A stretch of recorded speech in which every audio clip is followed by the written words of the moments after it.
Hey, welcome in. Hello, everybody. How's everyone doing tonight? Welcome in, Danny Day's Homestead, and peace, love, and hope. I love that name. That's a great name. How are you guys doing tonight? So, hasn't been very long since I've I've been online. Feels like I was just chatting with you, Danny. Yeah. So, I had a surprise pop-up live this afternoon. I had not planned it at all. Scott from Rambling with the Brums talked me into it. He was like, "Go do it right now," and I'm like, "Okay." So, yeah, I did that. We were out on the deck, and Dexter was so well behaved that he's kind of making up for it now. I've noticed he's decided to bark at everything outside the front door. So I should have probably shut the front door before I came up here, and hadn't thought of that. So that probably would have been a good idea. So, how are you doing? Good. Oh, wow. That's adventurous. So, starting out homeschool. So, are they new to homeschool? Like this is their first year homeschooling, or are you're just the season starting back up again? Um, hey, Jesse, welcome in. I should have shut the front door. Yeah. Well, I don't know if you guys can hear him, but he just likes to bark at everyone that walks by outside, and it's a beautiful evening, so people are going to be just going out, walking, doing their thing. I just realized I forgot to log into Nightbot so we can all do the weather thing, because of course we don't need it to drop our links because we have Jesse, but we might need it.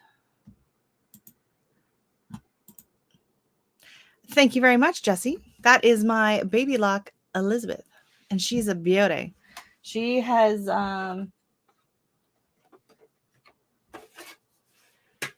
we've been through a lot. We have been through a lot together.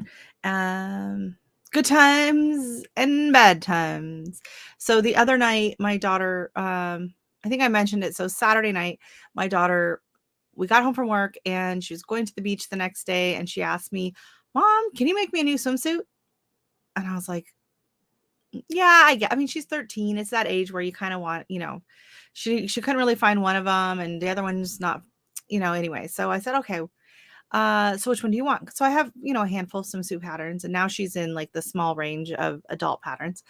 And she's like, "Oh, well, I want like a crop top with like a nice wide band, and then I want a skirt, and she's like listing all these things. And I was like, whoa, whoa, whoa. So we managed to find, I found two patterns that I ended up mashing, and then I added a ruffle, and then we added a string, and it turned out amazing. It's super cute, and I still haven't gotten any. It's been so long, Chuck. So it's been hours, hours and hours. This is your first year of homeschooling so far. It's been, oh, that's awesome. Awesome. Congratulations on that. Yeah.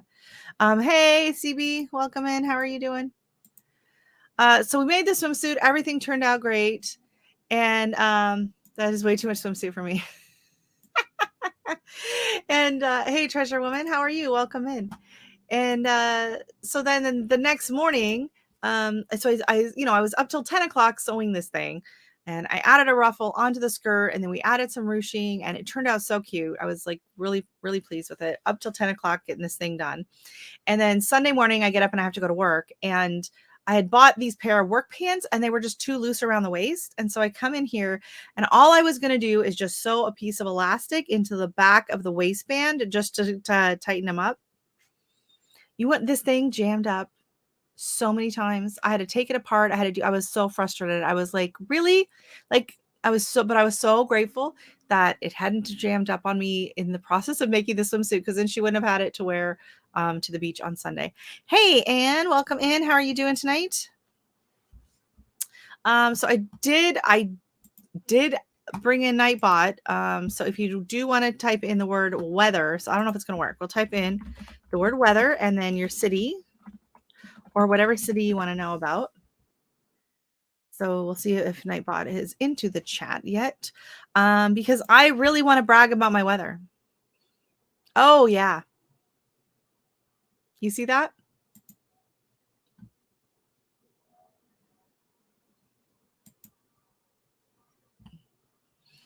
Oh, yeah. I have changed. Instead of feeling guilty for having such amazing, beautiful weather this summer, I'm reveling in it and I'm enjoying it. And I'm gonna rub it in a little because winter's coming soon enough. And it's actually just been perfect. We've had a few hot days like last weekend. We had to run the air conditioning. We're in the 90s. And but yeah.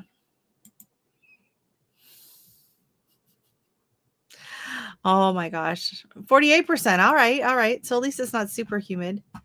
That's pretty good. Alabama. Oh, I thought that was the weather thing. That's just the drop in the links. Thanks, Jesse.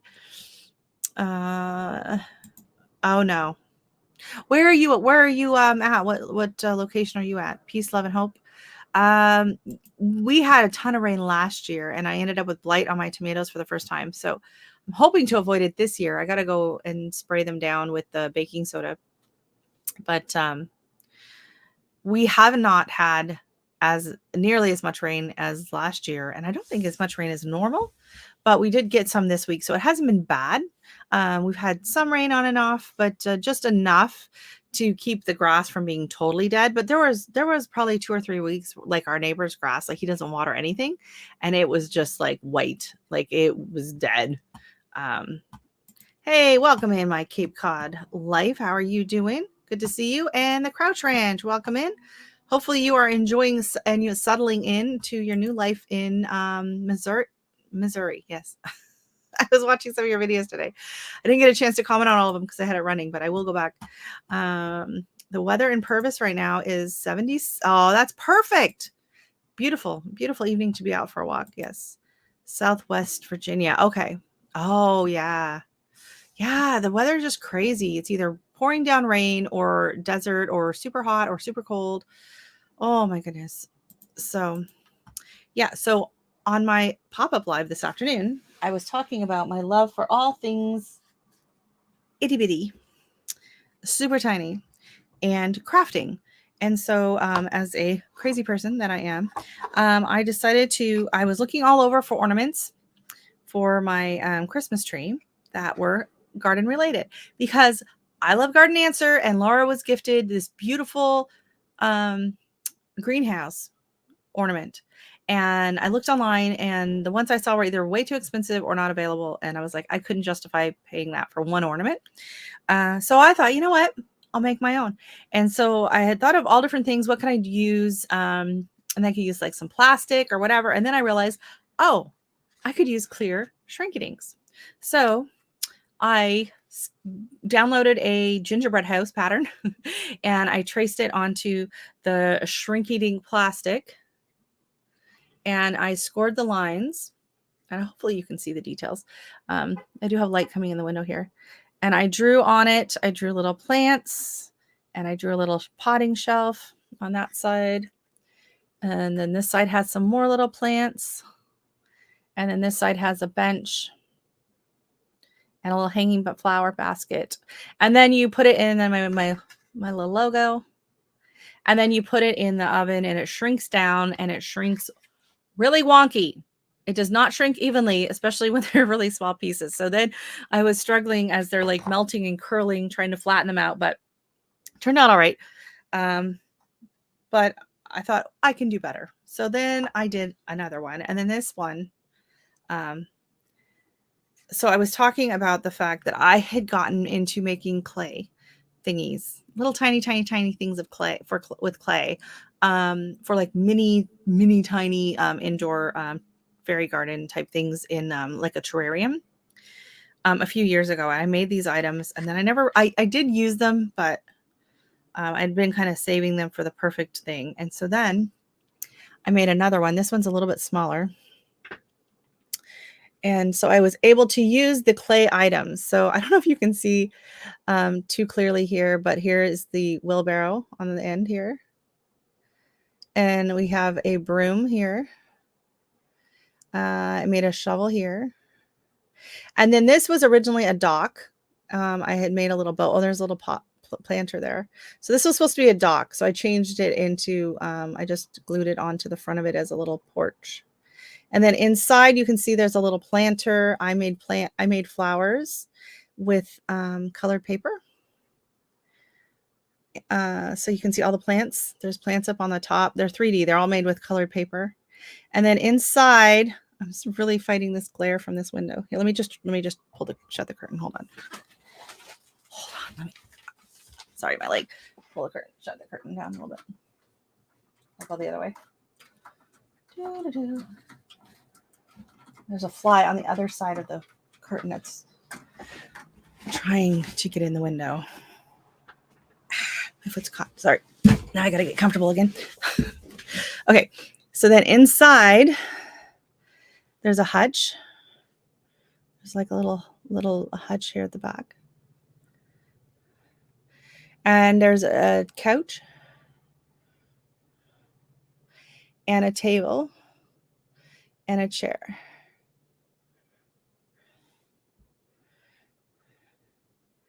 And it looks kind of big on the screen, but it's all very tiny. But I had a lot of fun making it. I was watching this channel on YouTube where this lady makes just like incredibly tiny, small furniture. Oh, and then we have the giant gecko climbing up the back. It's the gecko. So I tried to take pictures of it. I think in one of my Christmas videos, I kind of have some video of it hanging on the tree, but it's just really, really hard to capture. I might take it outside with my good camera and see if I can't get the detail in there. But I had originally decided to use this, but all the drawings on the outside that I had done, you couldn't really see the stuff inside, and I wanted to make it more 3D. So this is and I'm just realizing I should probably close the door with plastic so it doesn't get dusty. But so that is my little Brampton Gardener greenhouse Christmas ornament. That was like 5 years in the making because I had those little things sitting around for so long. So, and anyways, anyone that came in while I was showing that, I apologize. I'll go back and make sure I didn't miss anybody and say hi to everybody.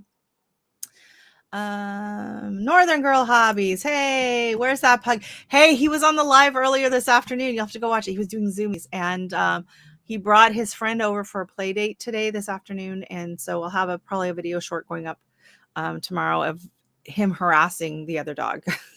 poor Cody. So welcome in, Northern Girl Hobbies. She also has a pug, so that's why she's asking. She knows how naughty those little puggies can get. They just moved a few weeks ago. Yes. So yeah, Belinda and Chuck are in Missouri. If you need to know the ropes, they'll be sure to tell you. He'll be sure to tell you all the places to avoid. Thank you. Well, see, that's the thing. And I'm the kind of person that, like sometimes you can just go buy something that's really cool. You know what? And if you want, that's great. But, sometimes when you make it yourself and you put the time and the effort into it, it just has so much more meaning to you, even if it might not look as nice.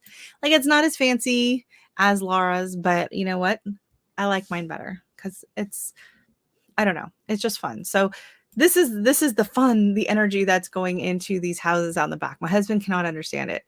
He's just like, I don't know why you would spend so much time and energy painting these houses and putting them in, but I love that. I have this innate desire to create, you know, and I think people, you either kind of have that desire or not, you know, and some people just have different outlets, right? Like some people, their outlet is music or singing or,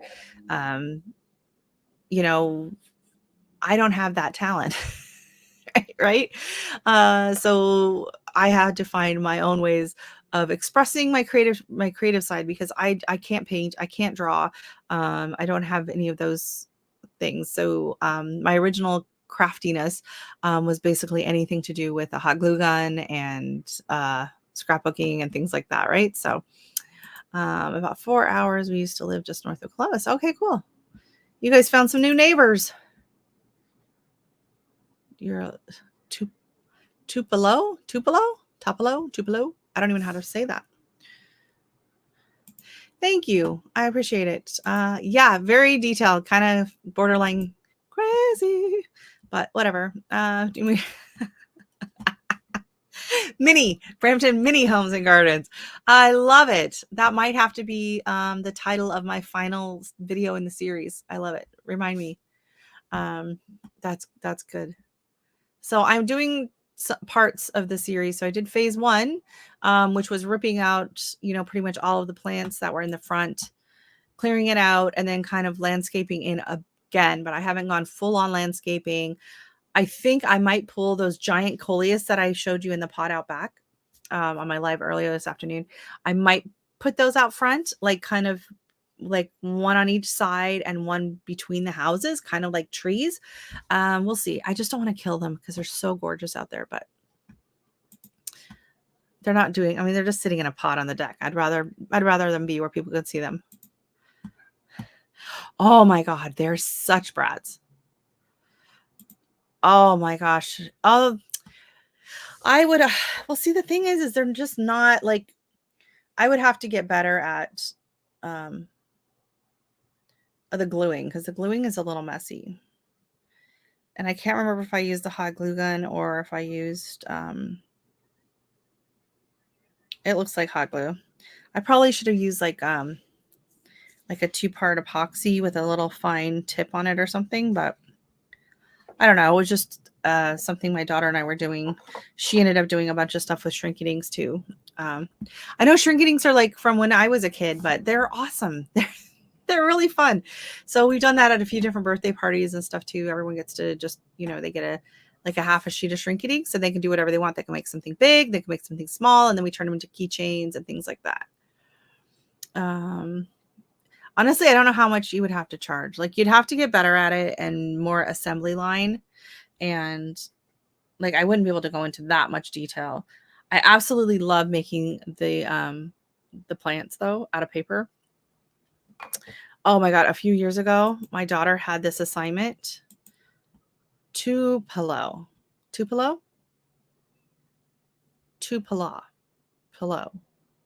A very obscure unknown guy by the name of Elvis came from there. Oh, I think I've heard of him.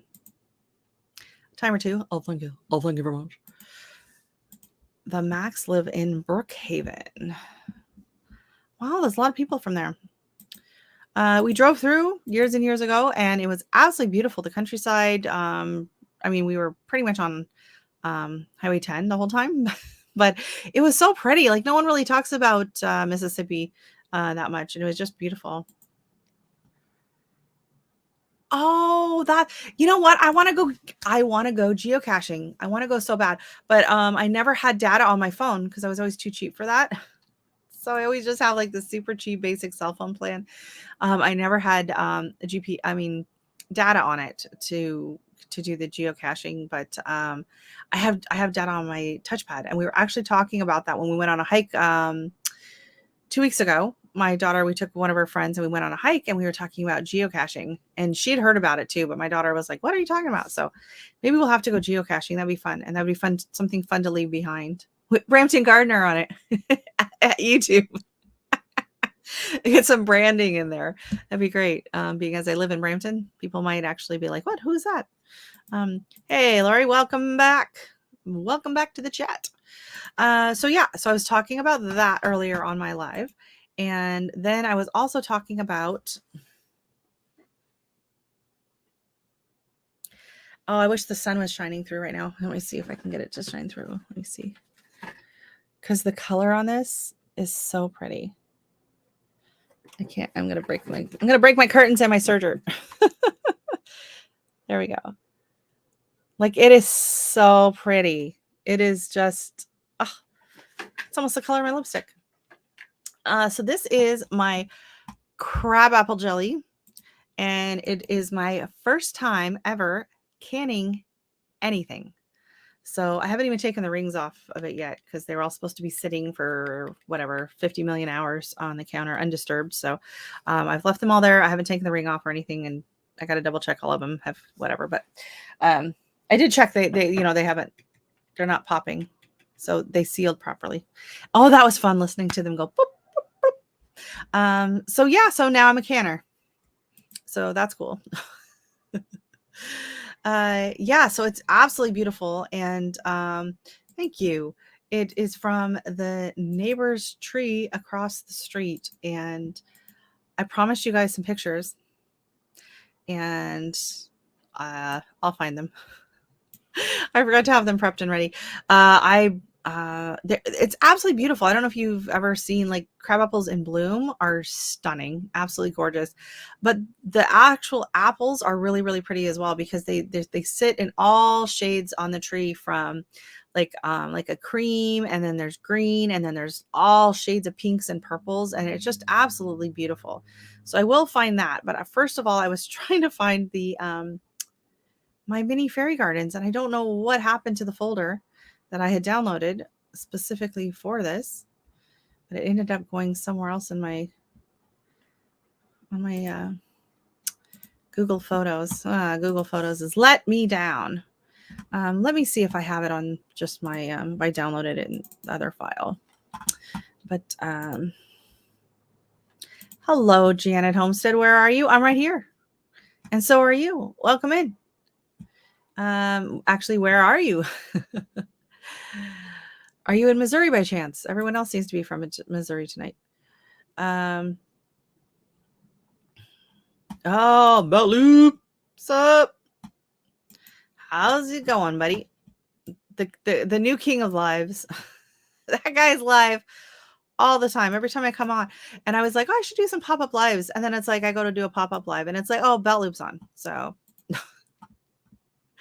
just kidding.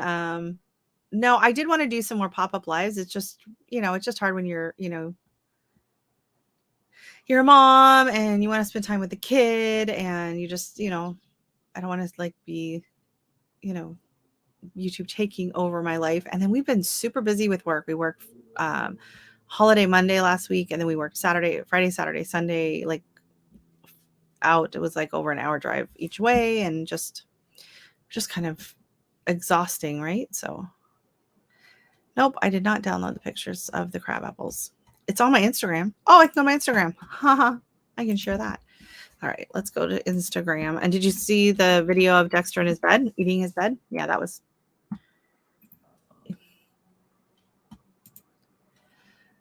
So, all right. It's always so hard to like figure out how to work your computer when you're on lives for some reason. So we're going to go to home screen. Nope. Profile. I find sometimes Instagram just does not want to work for me either. All right. So we are going to share this window. Boom. There we go. Okay. I'm going to see if I can make this a little bit bigger. I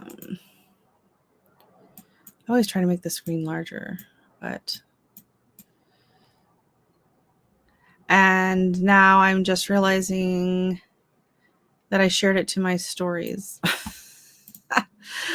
Oh gosh, I didn't actually make a post of it. Well, that's a shame. So here's what they look like when they're in the pot.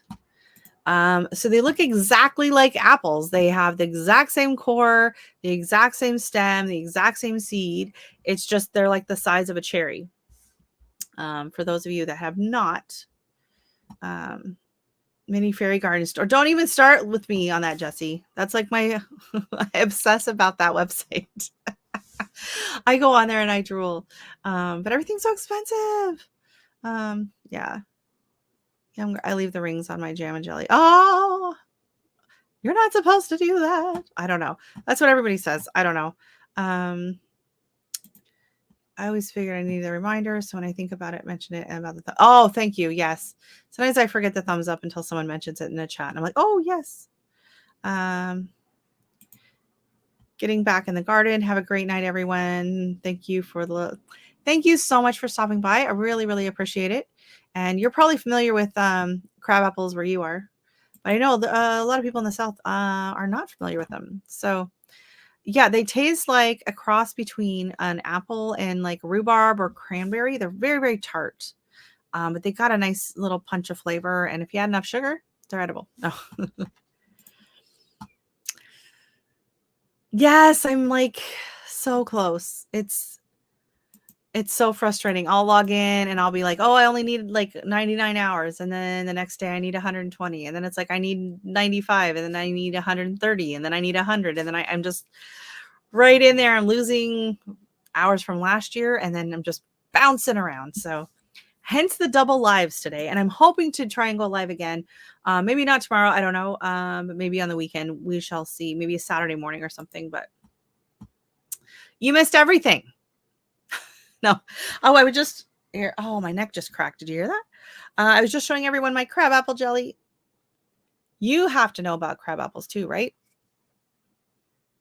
See, the crab apple tree I have in my backyard has just super tiny, tiny, tiny crab apples. And they're not really, I mean, they're probably edible, but there would be so much hassle to try and, slice and cut in half.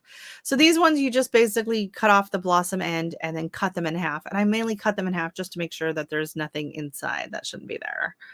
Because there was a few you cut in half and they have damage inside. And there were a couple where there might have been a little wormy. So it was kind of gross. Yeah. Okay. So I'm going to remove that, being as I forgot to post the picture. So the picture should be on my Google Photos, right? I don't understand. So sometimes Google Photos like backs up my camera, everything. And then other times the photos do not automatically back up. So I don't know if I'm the only one that struggles with this. Oh, okay. Here we go. So here is a picture of the branch when I was out picking it. Let me see if I can make it larger. Or not. I don't know.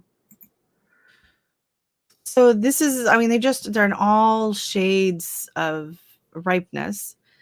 And I was originally picking these really dark ones because I was like, oh, those are going to be the most ripe and they're going to give me a beautiful color. And I picked a bunch of those. And then when I cut into them, they were like all bad, like they were rotten in the middle. So then I learned that this color here, and then into the lighter colors. The lighter it was, the less ripe it is, the less chance of any kind of damage or rot on it. But I still had plenty of good color from these. And the more immature that the crab apple is, the more pectin, excuse me, the more pectin it has. So that's an interesting little tidbit, but so it has more pectin, but you need more sugar, which means that your jelly is going to set a lot faster if you add enough sugar. So for sugar, for the recipes, it calls for anywhere from the old recipes were always a cup of sugar to a cup of juice. And then some people say, oh, half a cup of sugar to a cup of juice. So I had 7 cups of juice and I did 5 cups of sugar. So that's what I started with. And I thought, well, I'll let it dissolve and see and taste it. And it tasted really good. But it did take quite a while to hit that jelly state. So I know if next time I make it, I might add, I might up the ratio a little bit just to not, because then it boiled off a lot of my jam. So I didn't get as much as I kind of hoped that I would. So that was kind of like, oh, okay.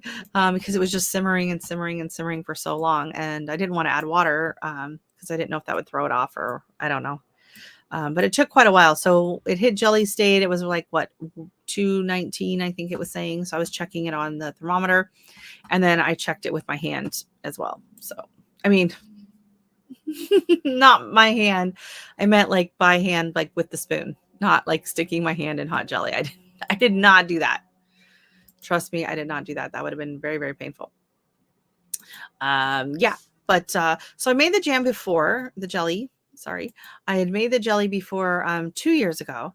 And we'd had enough. I just, I'd kind of packed it, put it in the fridge and whatever. And so we had that for quite a while.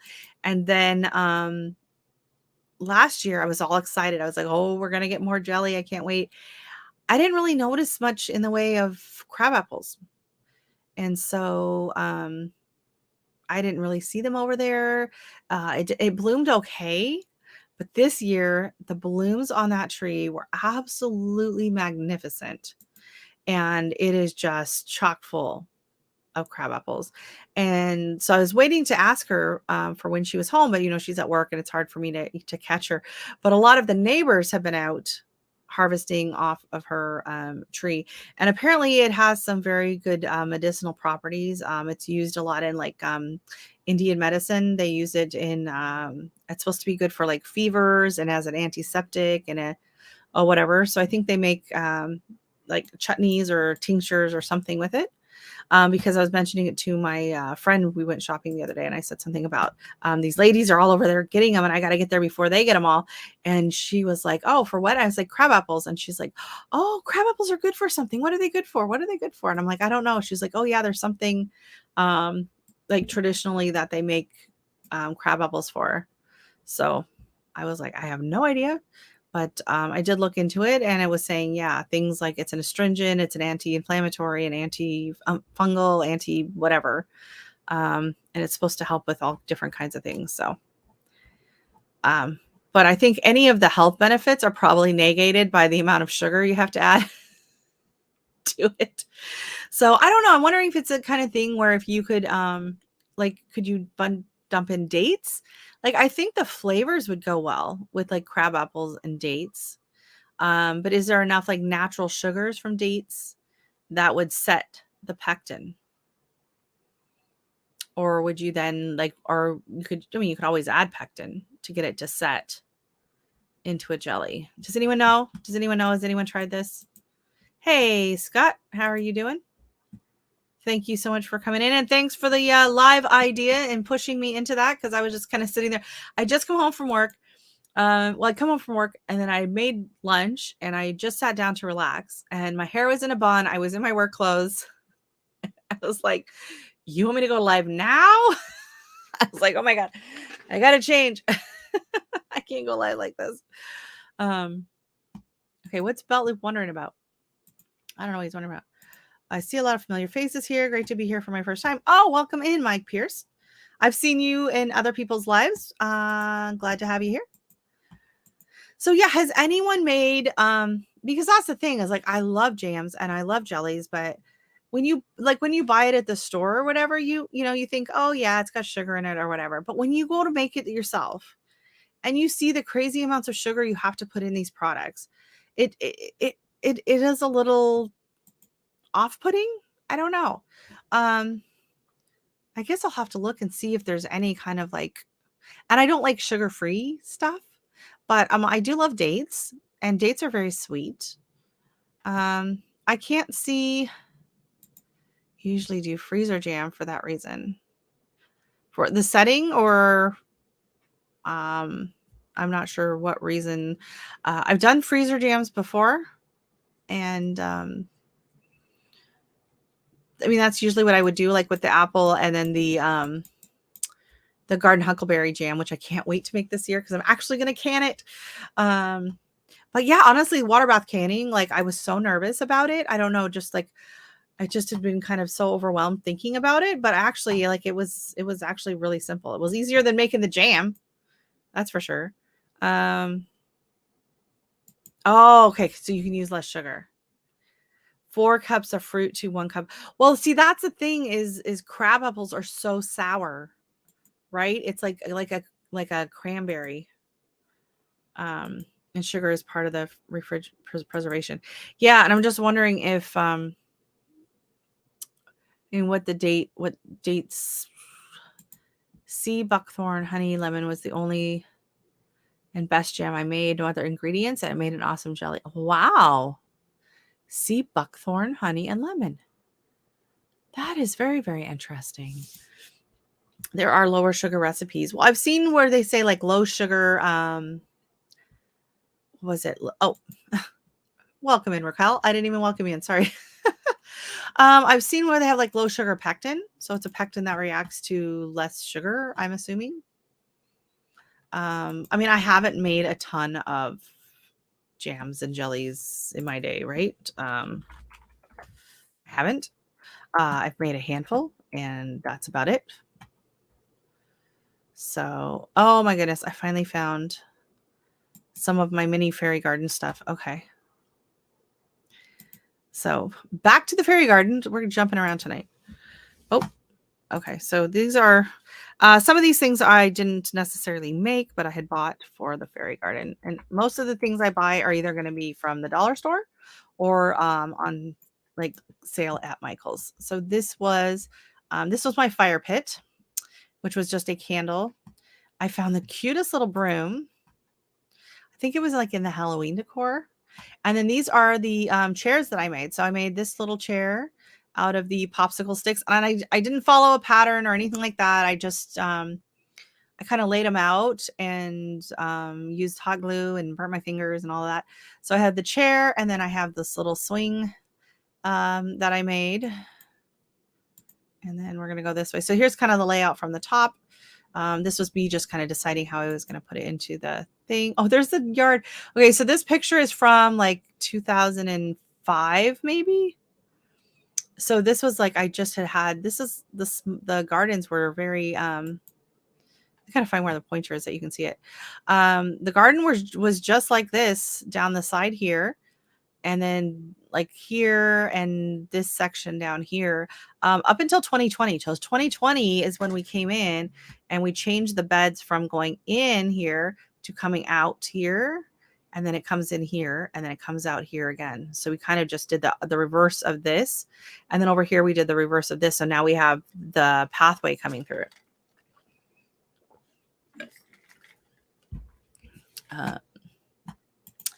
You use Pomonas.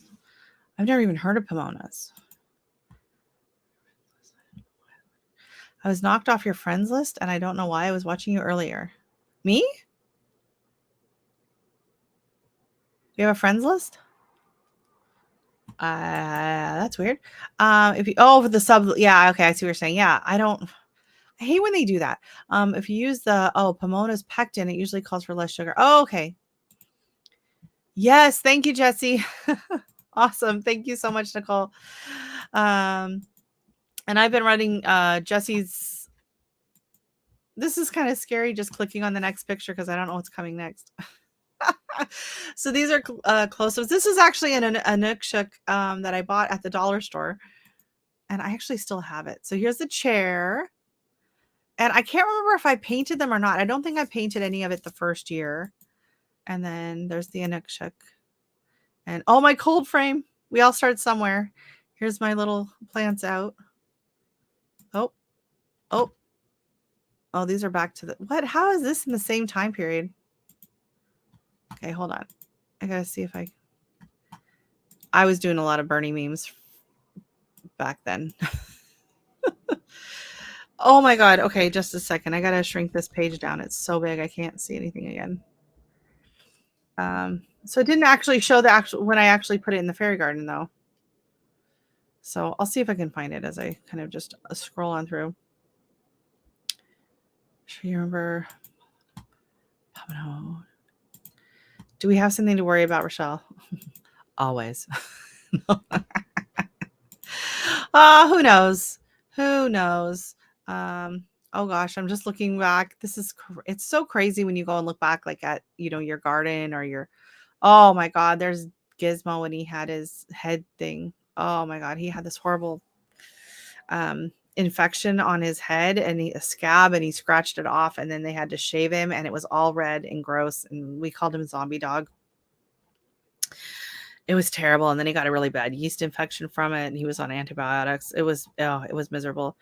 And I thought he was kind of done for then. He was probably about like 8 or 9. I was just like, oh, I don't know how he's going to recover from this. He was really, really in rough shape. And then the vet said it was probably due to an allergy. And pugs are notorious for having all kinds of, skin issues and allergies. But he said it was probably something aerosolized. And so my husband, not too like the year before, we had gotten like these kind of automatic air freshener things. And so the vet said it was probably something in the air. So we quit using any kind of Febreze or air fresheners or scented anything. We got rid of the wool rug because pugs can also be allergic to wool. And he never once had another ear infection. He used to have ear infections all of the time. and he never had another ear infection after that. And his skin grew in bigger, better, and stronger than it had ever been. And he made it to 16. So I was just shocked. Just cutting out. Oh, and then we switched him to grain-free food. So he was on Kirkland Signature salmon and sweet potato. So when we had Dexter and I was looking at the local global pet store across the street, they were asking, what kind of pet food we had him on, because we were just in there for some treats or whatever. And they have all those really expensive dog food. And I was like, oh, we have him on the Kirkland Signature or whatever. And they're like, oh, well, would you, do you want anything better or whatever? And I'm like, well, our last pug made it to 16 on this stuff, so I think we're good. Yeah, I did a presentation for the local garden club last night and had the same moment when pulling up photos on my screen for my iPad. I was like, what's this? Well, see, the thing is I had typed into Google search, because like those pictures are from those are from before my daughter was born, right? So that's like, I'm going back 14, 15 years on some of those. So I just typed in the Google search, I typed in chair. And so of course, anything with chair kind of came up. So of course, Bernie in his chair. I had a lot of fun with those when those memes were out. I had a friend who was just obsessed with them and she was posting them all of the time. And so I kept taking pictures that she was posting on Facebook and then adding Bernie to them. So that was just really fun. And sometimes I'd do it just like in a small and she'd have to try. And it was like, where's Waldo? It was like, find Bernie. Oh my God, it was hilarious. No worries, Cape Cod. I bet he's taking care of them chickens. He's a good chicken papa over there. Cape Cod, that reminds me, when I revealed one of my odd passions earlier, that sounded really weird.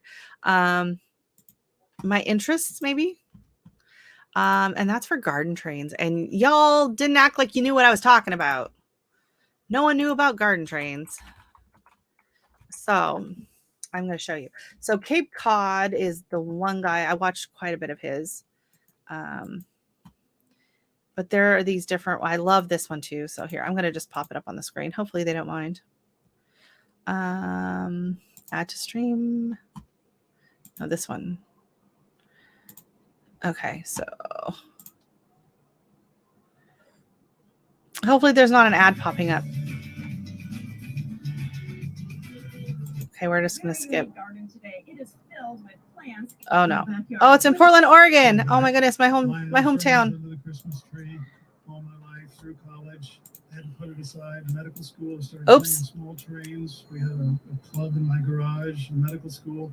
And then again, kids came and decided there wasn't room in the house, so started putting things out. And we live in the most beautiful garden area I think of the world here in Oregon, and it was just a natural fit. Can you hear him? I don't know if you can hear him.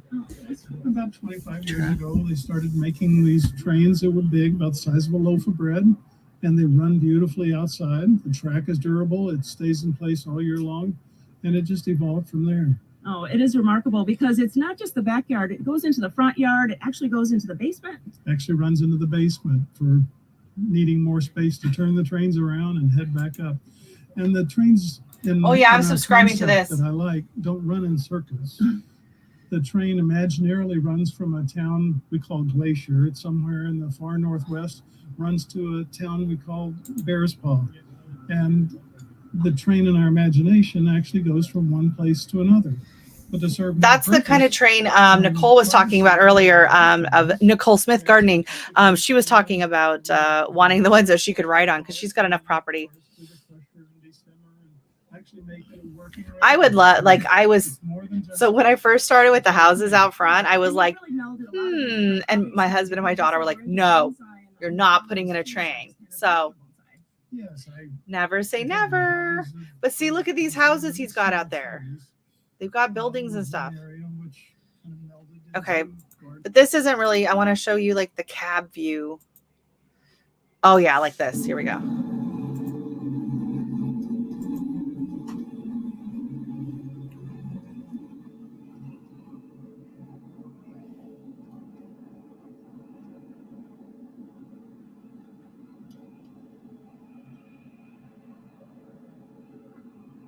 Look at the cars. It's like, I love it. It's so cute. And then I just love like this, you never get to see your garden or plants from this perspective, right? You feel like you're like Honey, I Shrunk the Kids or something. I don't know. To me, there's just something really magical and whimsical about these little garden trains. And I like literally, I would like lay on the couch and I would like be flipping through a book or a magazine or talking on the phone with my mom or chatting with someone on Messenger. I just have these like playing in the background. Like they were just, and it was so cute because Gizmo would lay on the couch and watch them too. But I don't know. I think it's, I love it. Oh, you know what? I'm going to have to order a new one. I'm so upset. Here, I'll turn this down a bit. But I even love hearing the sound of the train. I mean, I do enjoy having the train behind me. It's just sometimes like if I'm in the middle of a phone call or doing the lives or whatever, and a loud train goes by, it's kind of like, okay. But other than that, I like it. I don't know. It's like, I don't know. It's motion. It's things moving, especially if you can tell if it's the GO train or the Via Rail or something like that. And it's just like, I don't know. It's like hearing the airplanes go overhead. Like if it's not too loud, if you don't live too close to it, I always enjoy kind of hearing an airplane or whatever. I like to travel. And it makes me think of people traveling or whatever. So yeah, I would love. And I had talked about wanting to do a train in the backyard ages ago, but it's so flat. I mean, it's the hill, right? Like I can't, like it comes out from the house and it goes down to a dip and then it goes up the hill in the back. So it would totally be impractical. I would have to build all kinds of trestles and bridges and all kinds of stuff to do anything like that in the back. But look at this, look at the building. It's so cute. So yeah, those were the kind of buildings that I was kind of, interested in looking at and seeing. So, okay. I'll watch it on my own time later. Have I subscribed to this one yet or not? Because the one already. Yeah, that's Trains and More. The other one I do is Cape Cod, and his one is, I'll see if it comes up really quick. And there's I think that one we were just watching is in Germany. But I don't know why Cape Cod's not coming up. But I actually really like his channel. And the snowplow one is fascinating. Like it's so cool watching the little train plowing snow. Yeah, I'm kind of, yeah, it's an obsession, I guess I could safely say. Okay, so it's, yeah, I ordered the GoPro doggy harness GoPro, and it was supposed to be here July 21st.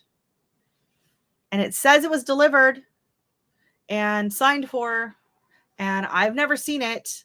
And I contacted them and they never got back to me because I was like, okay, if it was signed for, like, show me who signed for it. Because I don't know, maybe one of the neighbors signed for it and they forgot, or they delivered it to the wrong house.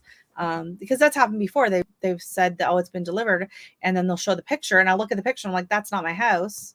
And then I look at it and I'm like, oh, it's the house across the street. So I don't know if it was something like that, but they never got back to me. So I'll probably just put in for a refund and then order a new one. But now I'm going to have to wait longer. So I guess that's what I get for trying to get a good deal, right? Because Sport Check actually had them too, but they were sold out. So I don't know. I should see if Sport Check has them again or not. Boo. Very upsetting.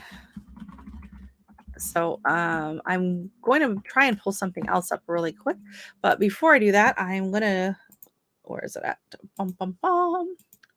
Oh, and I don't know if you've all noticed, but I put on subscribers only mode. So we don't have any rude people coming in. I mean, just the normal rude people, but not the spammers.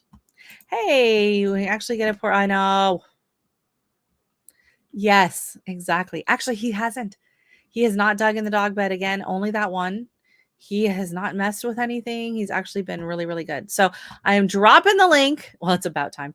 Yeah. So I dropped the link. If anyone wants to come on up and chit chat, you're more than welcome. Because I already did a live today for an hour and a half. So I'm running out of stuff to talk about.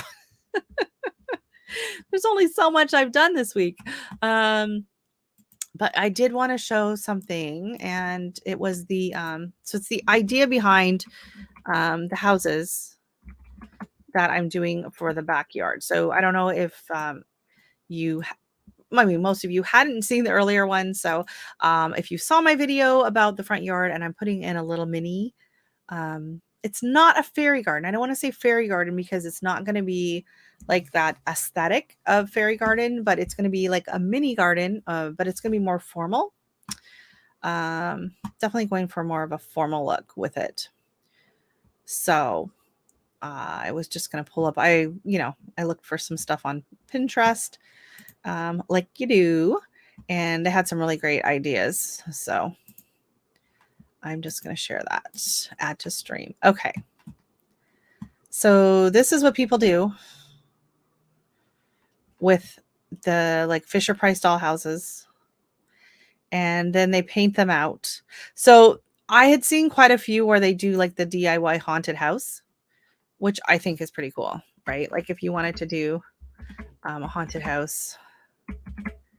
So they take, this is just, the cheesy plastic Fisher Price. I'm not going to save it to canning. I'll click on the actual website. So yeah, last time it was just annoying. So I was like, nope, I'm done with that. Okay, so basically you take a house that looked like this originally. So it's all pink and white and green and so many obnoxious bright colors. And then you get your Rust-Oleum and bomb, bomb, bomb. And then she made it look like super spooky. Right? Like this is super cool. And I'm tempted actually. So I'm tempted not really to do it like this, but I might be, decorating the houses for fall and Christmas. Yeah. Call me crazy. I just heard the door. Hey, kiddo, is that you? I was gonna have her come show the swimsuit if she gets home. She's out hanging out with her friends. But even this one's very nice, right? It's just very simple. It just looks better. I'm trying to go for, there was one I was hoping to show. But I mean, look at this haunted house here. I mean, look at the difference in that. Tell me that's not cool. I love that. And honestly, if you look at things that are officially made for like outdoors and all that kind of stuff, like it's just so incredibly expensive. So I can't find the ones I was hoping to find, but these are all, as you can see, most of them are going more haunted.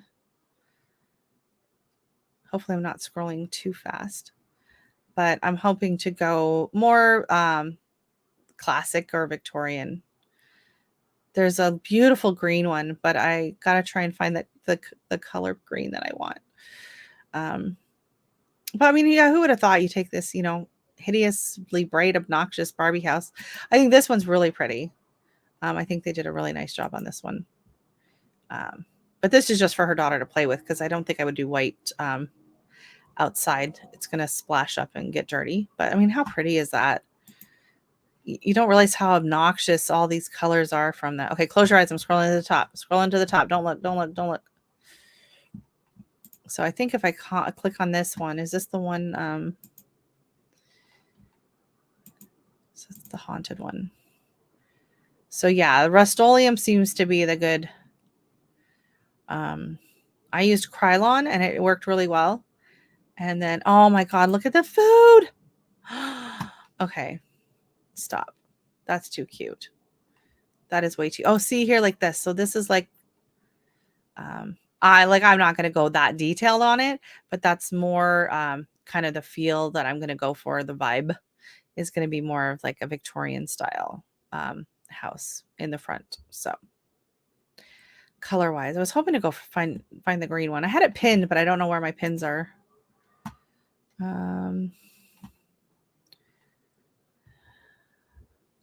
All pins. Oh, here it is. Yay, I should have just done that to start with. So I think this one's absolutely beautiful. Where's the click? Where do I click on it? There. No. How do I go to it? View image. There we go.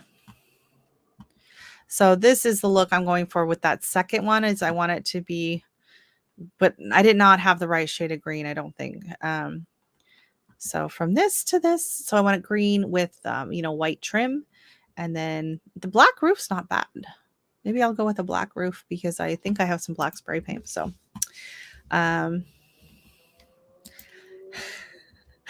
you've been lurking. Love those miniatures. Yes. So much fun. Love, love, love it. Do you usually put the Christmas cottage towns at Christmas time? I do. I do my Christmas village every year. I've been doing that since before my daughter was born. I love my Christmas village.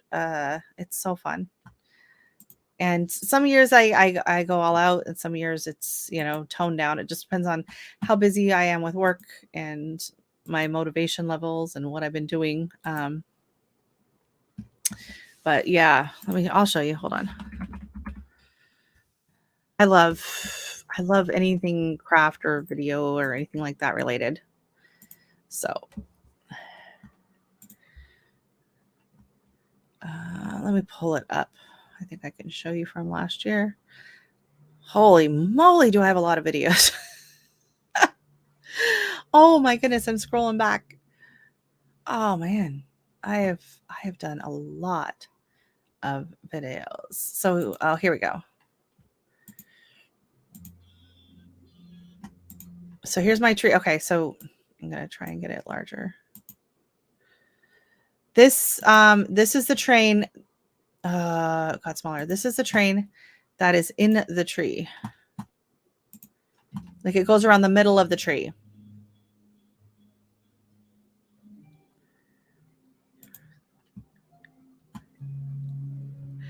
I love that, Jesse. I'm gonna have to steal that for sure. So here's the village going in. I don't know if you can hear it. I decided to take you along with me on the journey of setting up my Christmas village and the tree. So this is the first. I should have logged in on a different account and I'd get the watch hours for both. I will definitely be using it a lot more in the coming seasons. I'm excited to see how well it can capture the growth of some of the seedlings. So I think that'll be a lot of fun. So here I am just going around and setting the village up. It takes me several hours because of course I never remember. Yeah, you have to make sure that it's tightened around the base really, really well. And then I bend the branches. Okay, you don't need to hear that. And then I bend the branches because I have a fake tree. And I bend the branches up and around all the support things to give like added support, because otherwise it kind of shifts and then the train will go down and then it gets stuck and it's really noisy. So the only thing I don't like about the train is it is so loud, the noise, and then it honks and you can't turn it off. So if you go to push the button again thinking it's going to turn it off, no, you just extended it for a longer period. And it's something my husband loves to do when he gets up in the morning with Dexter. What used to be with Gizmo. He would get up in the morning with Gizmo and he would come downstairs and turn on the tree train just to wake everybody up first thing in the morning. And it would drive me nuts. Yeah, I just go to that window and click on the volume controls over there. Well, I have a different train that goes around the bottom of the tree, so that would work if you weren't kind of obsessed. So I'm gonna skip along here. So there's the kid helping me. So the village is done, and now we're doing the tree. And I'm trying to see the thing. And we do this. We play Christmas music, and a lot of times I do it on U.S. Thanksgiving, and so we'll watch like the Christmas parade. And yes, I don't know if you can tell, but I am wearing my Griswold's family Christmas shirt. And hold on, can you see them? My Santa Pug leggings. Oh my God. Miniature town of Brampton smothered in snow. Oh gosh. Do you know how big Brampton is? Oh, yeah. And I got to shove it back. Super fancy techniques going, adjusting everything. So, my tree is very eclectic. It's just ornaments that I have. Actually, these are really cool gold ornaments They're like laser cut gold ornaments. My parents got me at the North Pole Christmas Village in North Pole, Alaska. So they bought me those a while ago, but I was going to try and get to the village.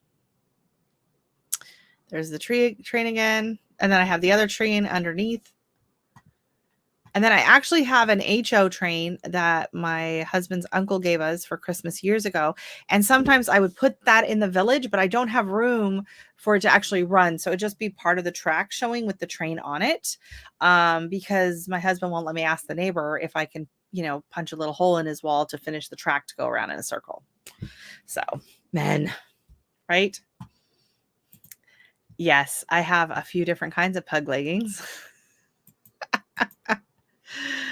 Thank you. And it's a little different every year. My daughter's getting far more opinionated. So where's the village? I thought I showed more of the village. Oh, here we go. So here is the village last year, and I didn't do a ton with it. So under the train has my smaller village pieces. I bought all of these village pieces here at Dollar Tree back in, I want to say 05 or 06.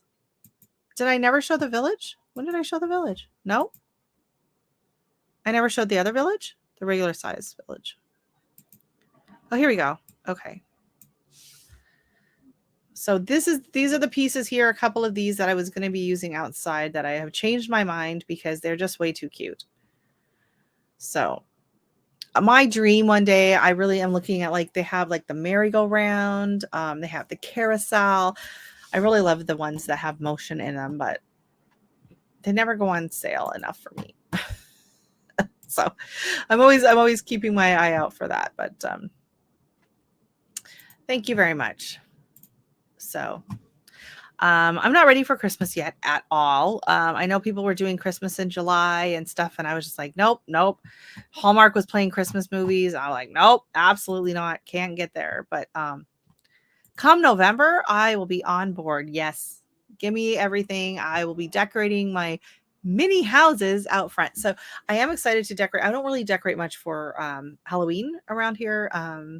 We throw a couple pumpkins that we carve on the porch, and we have a pug skeleton, of course, and a few cobwebby things that we put on the porch, but nothing super exciting. But so my daughter's excited about decorating the little mini houses for Halloween. So because they have Halloween villages at Michael's, just like they have Christmas villages. They have Halloween villages, and they'll have carnivals and rides and all kinds of stuff.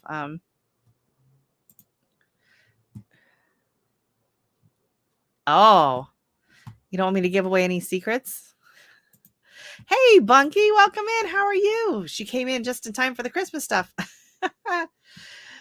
Yeah, so it's fun. I'm a kid at heart. Hey, Miss Shirley, how are you? How was your live? You were doing great over there. Good luck with that. Yeah, Miss Shirley did a couple of lives. I was in there for a bit while I was getting ready for mine. It was nice to see you on there. Jesse. The plants were doing amazing. They had their little leaf canopy, and then they'd grown another 6 inches and another larger leaf canopy. They were looking absolutely beautiful. And then I went out a few days ago, and the container has been mangled. So I tried to replant them, and I don't know, they're not looking good. Some squirrel went in and dug them up and manhandled them. So, because the pits probably still smell really good. But yeah, I'm very upset about that. So I think next year we'll see what happens. So, but next year I will try again, probably starting earlier, not in June. Probably start maybe around, January, February, and do a few of them and get them and see if I can get them nice and big. So once they're bigger and established and deeper in a pot or container or something, maybe they'll be less likely to be bothered, or I'll plant maybe some onions around them or something to keep the squirtles away. And yes, I call them Squirtles because that's what my neighbor growing up when she was little, she couldn't pronounce squirrels. So she called them Squirtles. So we've always called them that. Saying hi. You missed him. He's everywhere. He's always on. How could you miss Bellloop? I'm so happy. Yay. I'm so glad. You look great. You look beautiful. I loved your lip color. That was beautiful. So yeah, I mean, I got it to sprout. I got it to stay alive. It seemed to be happy where it was at. So the same thing happened with my Edos that I was growing. The taro. It had a couple beautiful big leaves on it, and I planted it in the front planter, and it was gnawed. Someone dug up and ate the root because it's taro, basically, right? Edos, taro, dashin, it's all in the same family. It's delicious. So I'll have to be a little more protective about it. I don't know. I don't hear people complaining about their elephant ears getting dug up, and it's basically the same, very similar kind of a plant. So I don't know. But I'll drop the link again. I'm hoping, so I'm planning on having a bit of a discussion next Thursday night about canning, and not so much like the particulars of canning, but just kind of like more the how should I say, the emotional side of canning. You know, what canning, why do you can? You know, what are your favorite recipes? What memories do you have of canning? You know, did you can with your grandmother or your aunts or things like that? So if anyone has any canning stories they want to share next week, that would be great. And I do plan on having a couple of guests up here, so I will confirm everything later on in the week, and then you'll see who they are. It'll be a surprise when I do my thumbnail sometime next week when I get around to it. But I will have a couple of guests up here that are experienced canners, because I have, you know, my one canning under my belt. And I do want to do more. I'm excited to try some more. I still have those books I checked out at the library. I just renewed them all again. So I'd like to try a few others. But thank you so much, Bunky. That's great. And then, you know, just seeing how it goes next week, I'll kind of, you know, ask these questions. We'll talk about them. And if anyone else wants to maybe pop up, they can. But I did drop the link here if anyone wants to pop on up and talk a little bit. So originally the live was, when I started it, when I originally posted it, was supposed to be about harvests and fall plantings. And then I had the other live, and it just, like, the whole subject matter totally changed. And so the live had changed for a bit, but I do want to show a couple of pictures that I'd taken in the garden. And I didn't get the one of the red peppers. Apparently not. I don't know why. So, oh gosh, that's a lovely picture. Hopefully that doesn't show up in the stream. Here we go. Yeah. Oh, this is great. So I sent this to Lisa the other day. I was like, oh, look what I found. Oh, the Fall Garden Plan Club. Let me know. It's an open. Awesome. Okay. Yeah, hold on just a second. Let me get this horrible picture off the screen. So yeah, I have some poblanos that need picking. So I have these written as cayenne. That's what the label says. These do not look like cayenne peppers. They look like my candlelight peppers. They don't look like Oh, here's Dexter with his BFF came over today, and they were running around the backyard, and Dexter was kind of attacking him and sniffing. This is why the little neighbor girl calls him Butt Sniff. She goes, I have a new nickname for Dexter, and it's Butt Sniff. So there they are over at the neighbors. Did I have the video? Oh my God, they were just running around. They were having so much fun. Oh yeah, there we go. Whee! I was trying to get him on. Oh, he makes this horrible noise. How do you make that noise? Oh, it's just horrible. It's just like this high-pitched, squealy. It's like, at least have like a manly bark or something. But oh my God, he was just having the time of his life. And poor Cody was like Can you take me home now? Cody was ready to go. He's like, I've had enough of this maniac. Yeah. So I thought I was going to have the cherry peppers because I'm going to do a video, hopefully this week. Oh, see, so these are the houses. So if you weren't here on my live earlier, I have bought these two houses, at the thrift store. This one I paid $3 for. No, I paid $5 for this one. And then this one originally I paid $3 for. This is how it looks now that it's been spray painted. So I spray painted the main building part and the roof. It's not set on. I just set it on right now. And then all of the windows, which will cover the kind of the mess here. All of these windows we popped out and we spray painted those white. And there they are. So they're going to go on. Okay. So then this is the new house that I bought. And I thought, you know what? Do I really need to use spray paint? Maybe I can just use the acrylics that I have. Nope, absolutely not. They do not stick. So this is going to be, so these are going to be the two houses that I'm going to turn into my front garden theme. Aw, thank you. He is so much fun. They identify as a member. I don't know. I don't know if they're even going to be hot. I don't know. Yes, I'm a new homeowner now. Oh gosh, Dexter's feeling the love. He says, thank you so much. Thank you so much. I know this is kind of really quick. Do you want to pop on up and talk about this collab you're doing? Or I can just talk about it a little bit for you. So yeah, she's starting this collab and I've already done my video for my fall planting a couple of weeks ago, but I'm going to go add this hashtag to it. So it will be added to the playlist. And then I'll probably be doing an update video shortly. And I will be adding this hashtag as well. So this is fun.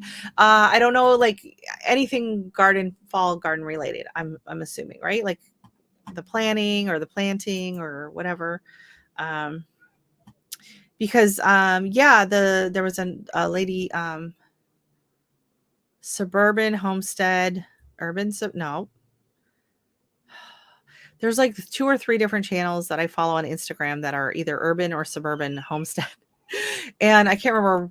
She's here in Ontario. She's not far from me.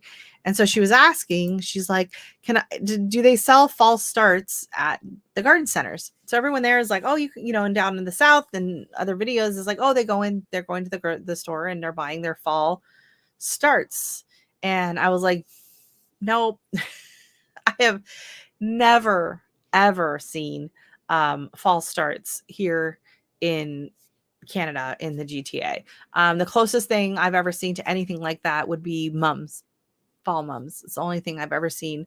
Like the mums and maybe like the cabbage, like the ornamental cabbages and stuff. They'll have those for fall planting, but it's strictly ornamental. I've never seen where you can go in and buy a 6-pack of, you know, like say broccoli or kale or anything like that. So if we want to do any fall planting here, we have to start from seed. And so we have to be planting a lot sooner.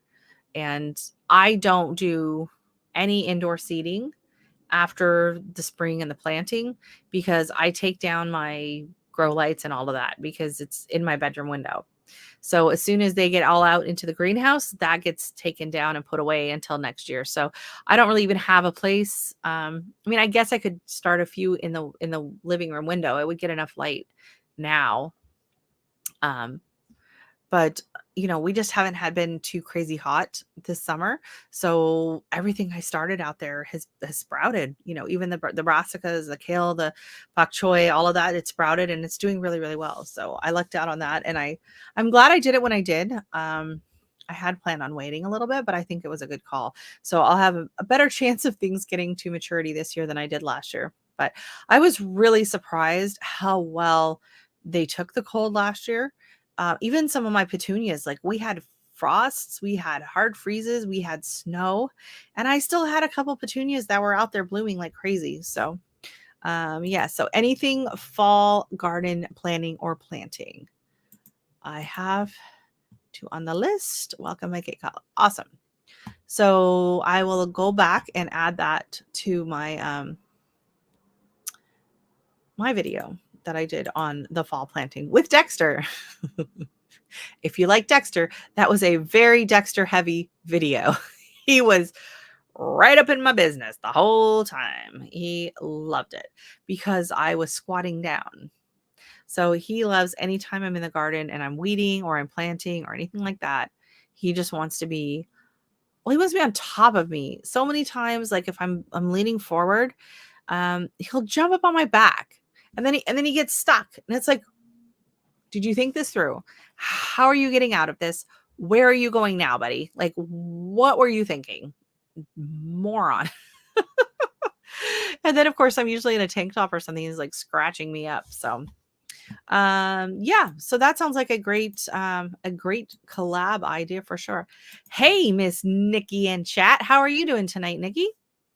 Nice to see you. How is your weather? Oh, is Nightbot still here? I don't know if Nightbot's still here. You can ask Nightbot your weather if you would like. I think you have to keep the thing open or not. Oh, and then Battissimo. I never remember. I know that Scott likes Battissimo because it keeps track of like all of your info and everything. Like it keeps track of all the streaming stuff and everything like instantly instead of having to wait like YouTube. You have to wait so long. But I don't know. I'd signed up for it and then I never really got around to actually using it or adding it to the chat. So I don't know. And then I find like he's very chatty over on Scott's lives. He's extremely chatty. Oh my gosh. Yeah. So yeah. You're over in the rainy part of the world. Gosh, you wish you should just take some of those clouds and just push them south. Just blow them somewhere else. Oh my gosh. Yeah, it's crazy. So many people in so many places are dealing with drought, and then other places are dealing with flooding. And honestly, we've just really lucked out and had it just really nice weather. I hate to say anything, knock on wood. I'm afraid to jinx it. So, oh gosh, yes. Extremely chatty. What are you talking about? Who are you talking about? Extremely chatty. I know you're not talking about me. That can't be me. I know this year has been nice. Last year was a disaster weather. The garden's not super happy. Like it's enjoyed the heat of this week and it was really wishing June had been a lot warmer.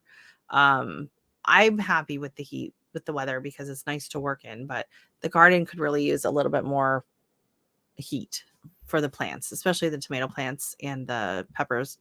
But yeah, the tomatoes, I don't know if I'm going to be doing them where I have them anymore. It's going to depend. If I can get some really nice big tomatoes this year off of those, then I will consider it. I really like the setup, how I can just have them climb up on the gazebo. I like that they're right by the deck. So it's super easy just to check on them all the time, make sure there's nothing bothering them. There's no bugs on them or anything like that.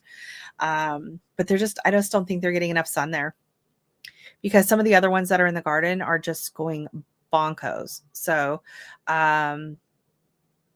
no, silly. Oh, Scott's. Oh, yeah. It's extremely chatty and it's spammy. It's a little spammy.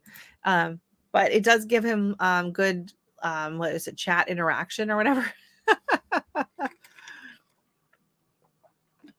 Sunset Hosta Farm, welcome in from Ohio. How are you doing tonight?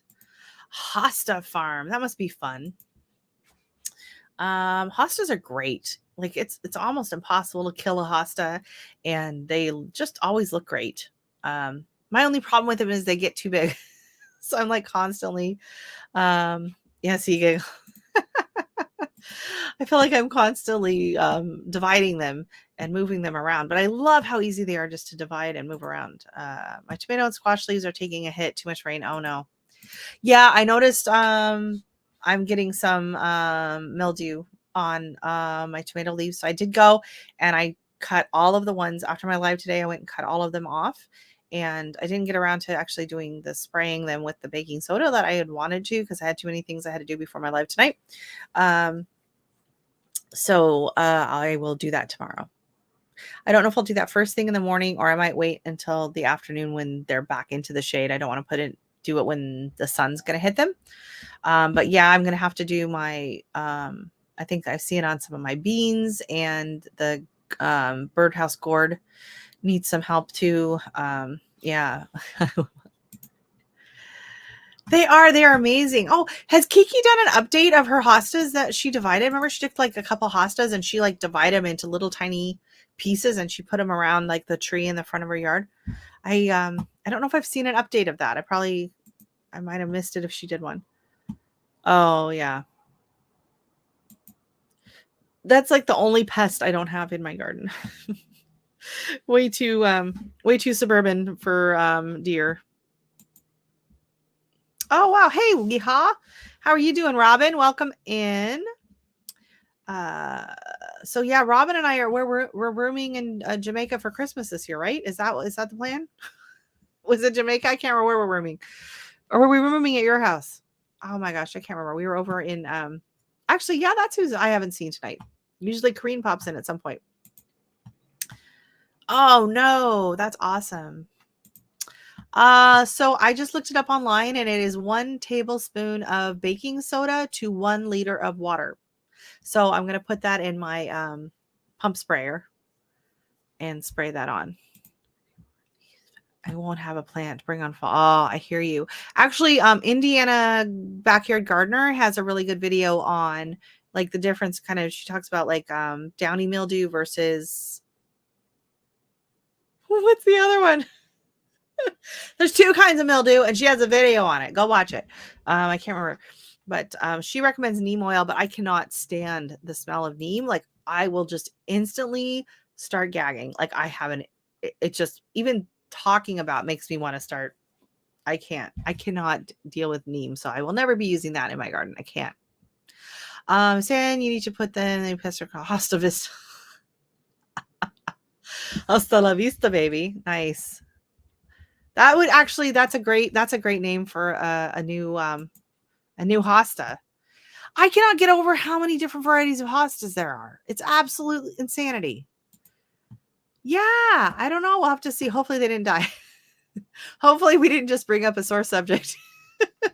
We'll have to ask her about that. Maybe we need an update. Oh no. Hi, well, everyone's saying hello. Baking soda for the mildew, Miss Rochelle.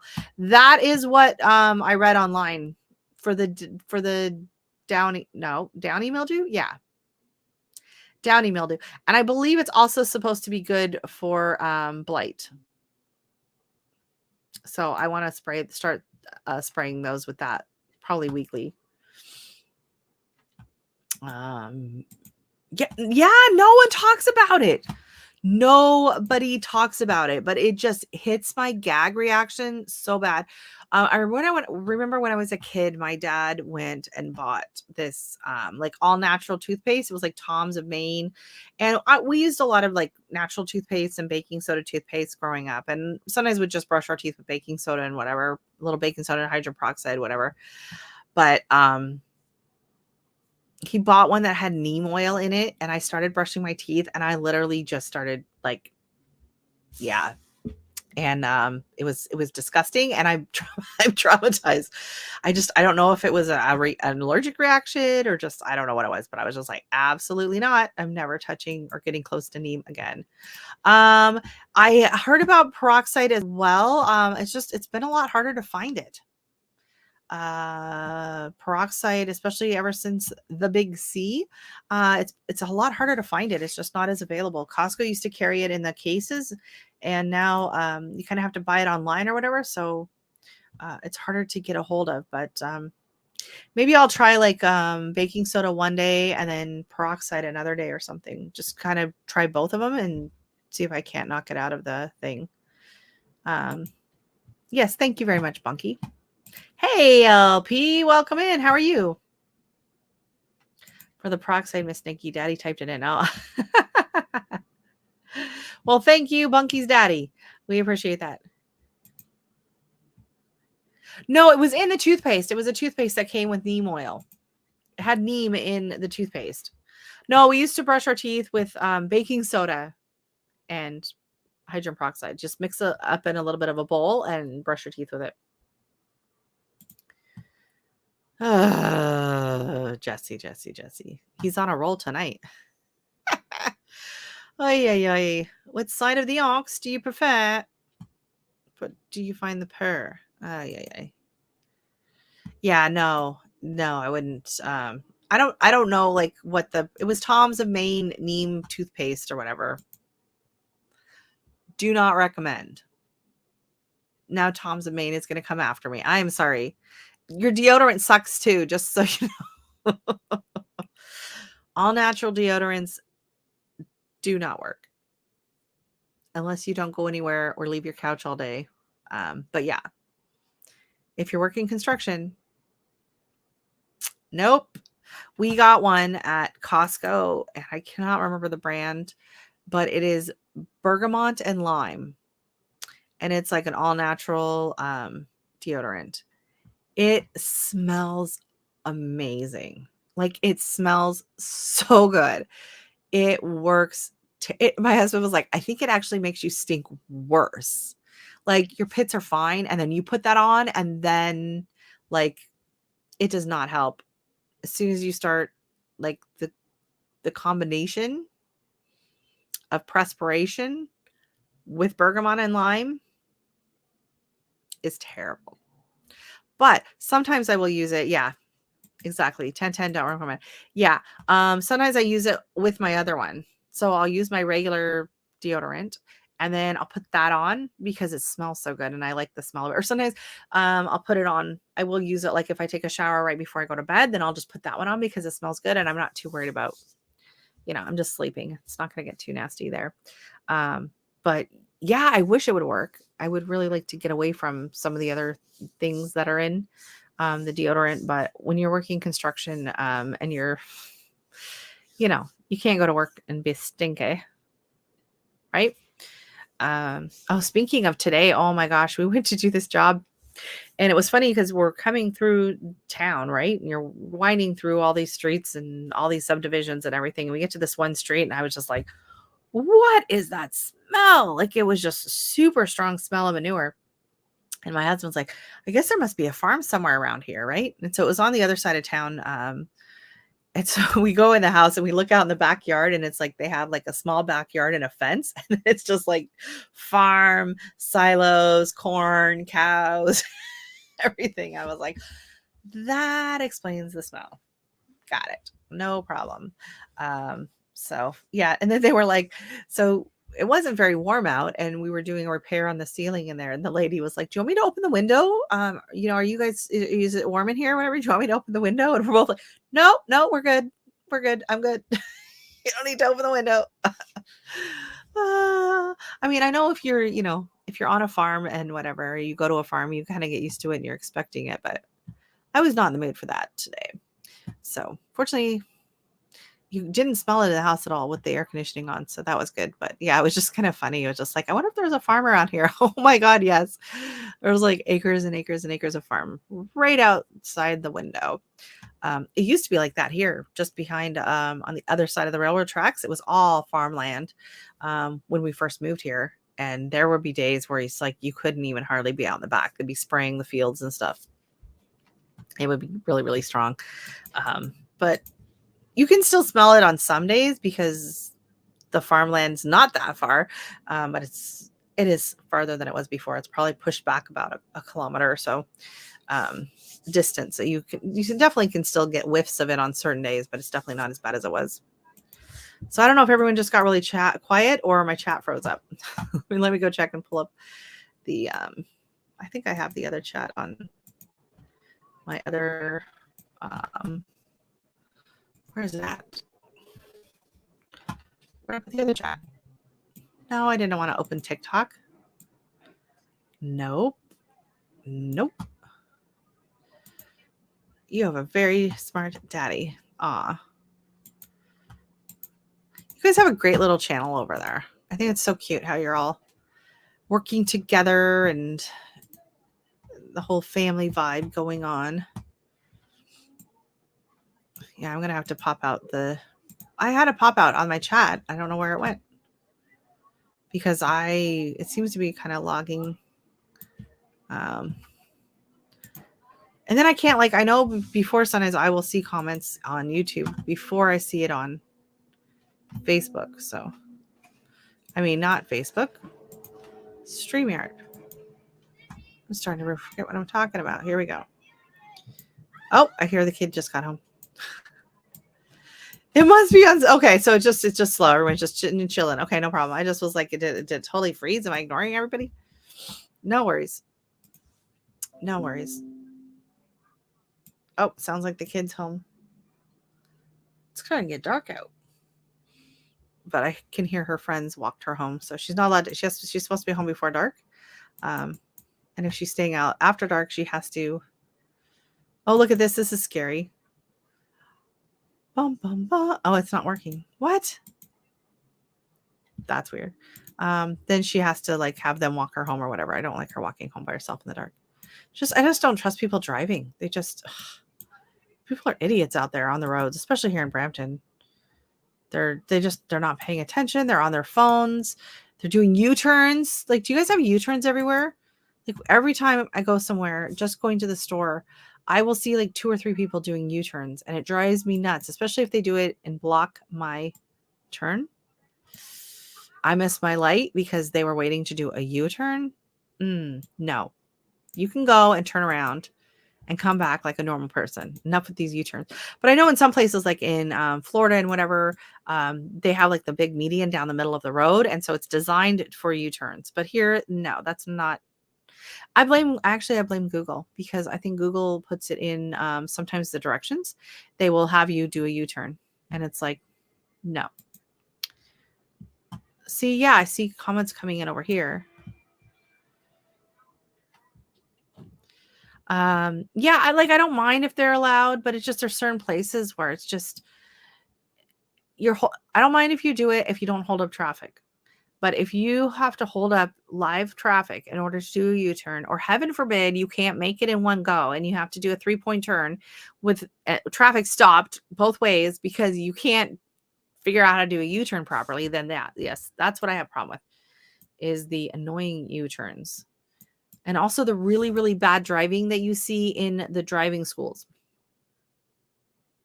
That drives me nuts. And you're following behind, and it's driving school, and they're not doing a good job. And it makes me so mad. It's like, what are you teaching them in there? Very good. I'm happy to hear that. Hey, Sid. I thought I heard her come in. A big truck. You must be a city girl. Oh, yeah. Yes, I'm definitely a city girl. I live in a big city. Actually, we lived out in the country when I was little. Up in Alaska, we lived out at 10.5 Mile, which was the name of that was kind of the address, was just like how far out a road you are is your address. So we were 10.5 Mile out in the country. And then when I was a kid in Oregon, in Salem, we lived out in the countryside, and we had I don't know how big the property was, but it was pretty big. My dad had a big orchard and grew corn, and he had a big garden, and we had a creek that ran through that we used to play in as a kid. I used to go and get frogs and, play in the little creek there. And yeah, we used to get to sit on my dad's lap, drive up the driveway. So I did grow up, a bit of both. And then living in Salem,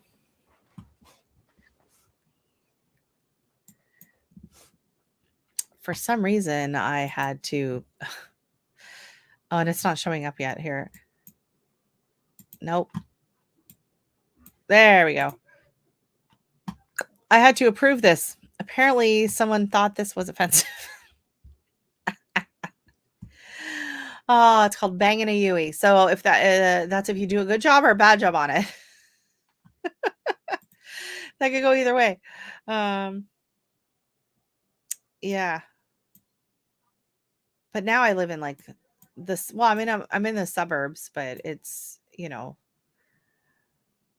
we're probably, I don't know. They haven't done a census since like 2017, and we're a really fast growing city. So I'm thinking we're probably, I would guess, close to 900,000 here in Brampton. And then like the GTA, so the Greater Toronto area. So this whole little section of town. So you got like Toronto, and you got Vaughan, Markham, Brampton, Mississauga, Oakville, Burlington. I can't remember if Burlington's included or not. This section here is considered the GTA, and there's close to like 10 million people in the GTA. So all kind of living within like an hour radius. So it's really packed and it's very busy, and traffic is an absolute nightmare. So the 401 goes from Windsor all the way up and across southern Ontario, and it is the busiest highway in North America.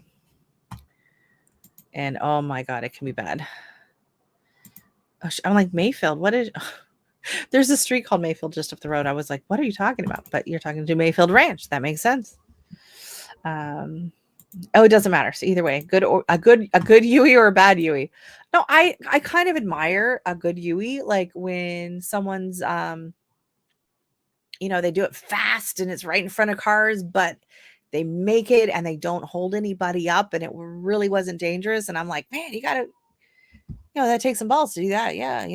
But no, when they go super slow and they make you miss your light and they hold up stuff and they have to do like a 3-point turn. That I am not impressed with that at all. That may or may not get a honk depending on how annoying that turn becomes. Yeah, it can be a little petty sometimes.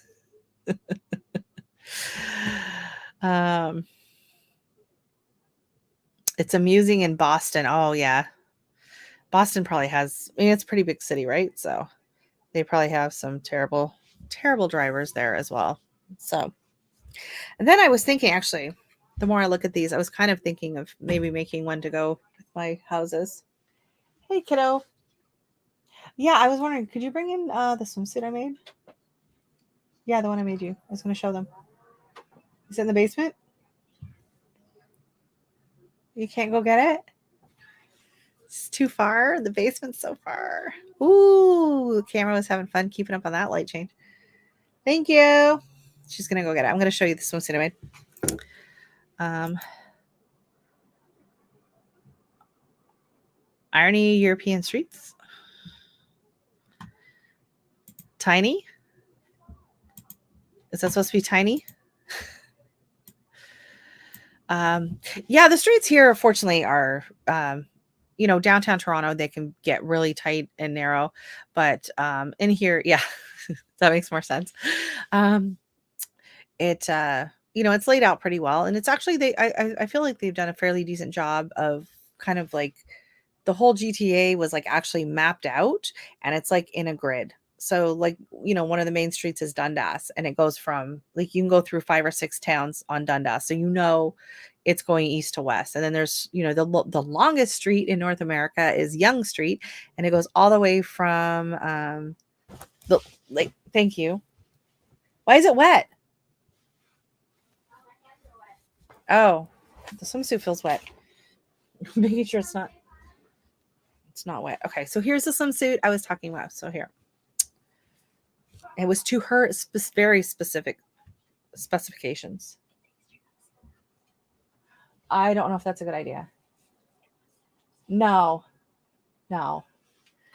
because he'll cry every time. No, stop. No, he was already on my live today once. He was on the live this afternoon. She's trying to bring Dexter up, and I'm like, no. And I know you all want to see him, but he's not allowed in the craft room. And if we do it once, he's going to want to come here every time I'm up here. So the answer is no. No. I don't want for 1 moment of fun, cuteness. I'm not going to ruin my quiet time in the office. So here's the swimsuit. So here's the top.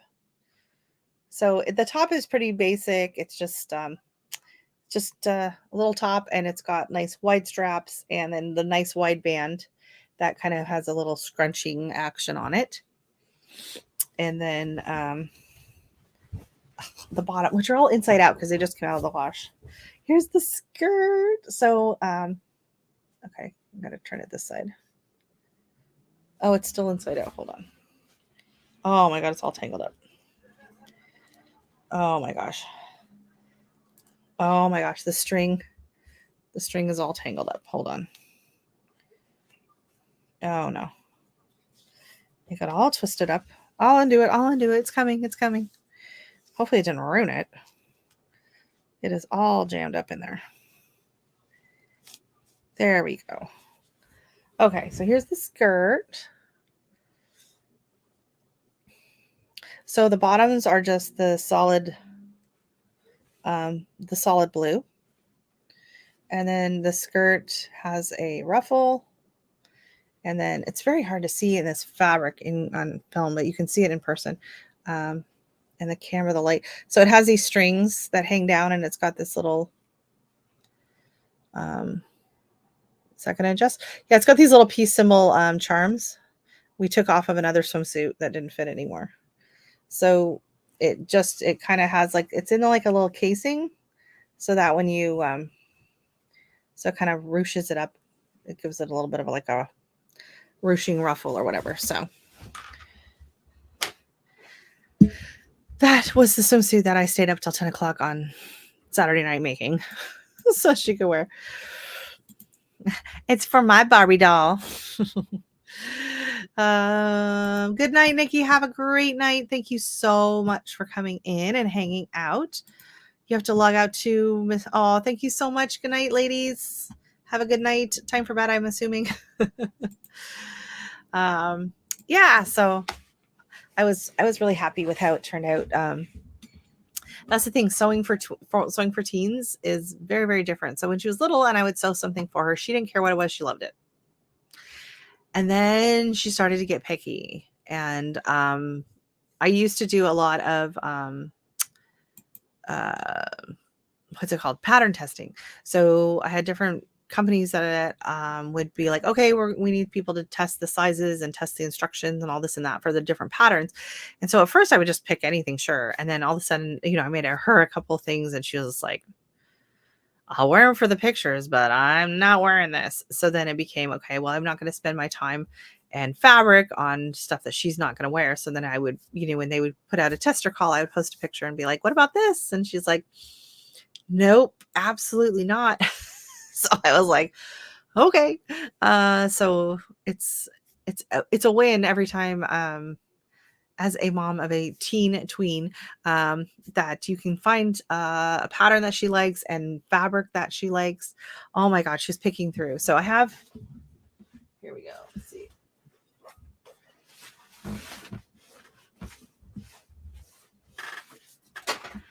So these are my choices for swim. So I don't have a ton of variety in swim fabric. It's very expensive to buy it like at Fabricland in the store here. So Fabricland's like the only store I can go into that has swim fabric. That's it. Everything else, if I want anything else like that, I have to order it online. And then we're looking at like crazy expensive shipping costs, unless you can find a company that has some good shipping rates. But this one's my favorite. So this one is going to be my new one. I'm going to make myself one out of this. I mean, this is actually my favorite, but I already made myself a swimsuit out of this one. So I made a swim dress with matching bottoms for me because I love hibiscus. So yeah, so she was like going through looking at stuff and she's like, no. I'm like, come on, I'm not ordering anything because I ordered this stuff. She liked it back when I ordered it. So I ordered this swim fabric back in December of 2020. Yeah. Thinking that we would go to Cuba like usual in January. And nope. Everything was shut down. And so the fabric was just kind of sitting there and sitting there. And then I didn't really make anything with it. Thank you. I love it. Hey, Ro, how are you coming in? And Tim Posey, welcome back. You were in your ear here, you were in here earlier. Thank you so much for popping in again. Yeah, and so then it just, we did some swimming, but not a lot. Like before, you know what I'm talking about. We used to go swimming almost every Friday night. So every Friday night we go to the local rec pool, and it would be my daughter and myself, and we'd usually hopefully get my friend to come along with her daughter, and then I'd usually grab a couple other kids, and we would just go and have a nice night every Friday night. And honestly, so the one we would go to, I don't know what's going on outside. The one we would go to, it's a therapy pool.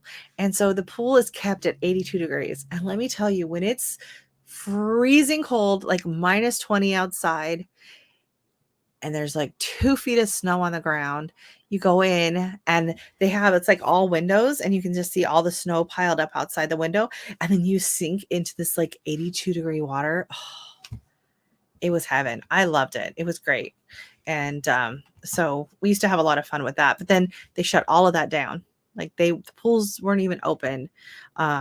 So much wasn't even open on and off the last few years. They are open now, but it's summertime, so I'd rather go to the beach or the river or something to swim. But the one we used to always go to is under construction now, so I'd have to find a different one. And the other pool's cold, so all the Americans, I know, they're like, what does that mean? Minus 20 what? Yep. Yeah, I don't think we have anyone in here tonight that's from a fairly cold area. A little more southern. I mean, there are parts of the US that get a lot colder than we do, for sure. There are parts of like Montana and Minnesota and North Dakota and all that get colder than we do in the winter, because the way Toronto is set down, we're actually quite low, and because of the lakes and stuff. But it's definitely colder than Texas. Yep. So if anyone has any suggestions about my garden, the mini garden that I am in the process of trying to create, I'm trying to focus now on the houses. And then, so I had planned to using the other 3 houses. And now I just have these 2, but they're a lot larger. So I think they'll fill the space nicely.